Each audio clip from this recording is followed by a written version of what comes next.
കോൺഗ്രസ് എമ്മിനെ യു.ഡി.എഫിലേക്ക് സ്വാഗതം ചെയ്തുകൊണ്ടുള്ള നേതാക്കളുടെ പ്രസ്താവനയോട് കോൺഗ്രസിലെ ഒരു വിഭാഗത്തിന് അതൃപ്തി.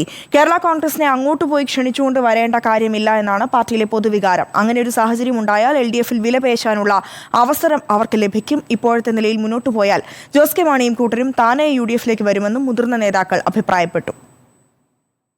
ഒരു നിർണായക ഘട്ടത്തിൽ എൽ.ഡി.എഫിനൊപ്പം ചേർന്നു.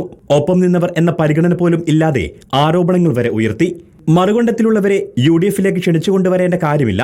അങ്ങനെ ക്ഷണിക്കാൻ പോയാൽ അവർ വയ്ക്കുന്ന ഉപാധികൾക്ക് വഴങ്ങേണ്ടി വരും. പാലയടക്കം സീറ്റുകൾ ചോദിച്ചാൽ അത് നൽകാനാകില്ല. മുന്നണിക്കുള്ളിൽ മറ്റു പ്രശ്നങ്ങളും ഉണ്ടാക്കും. ഇതാണ് കോൺഗ്രസിലെ പൊതുവികാരം. ഇത് മുന്നിൽ കണ്ടാണ് ഒരു മുഴം മുന്നേ മാണി സി കാപ്പൻ എറിഞ്ഞത്.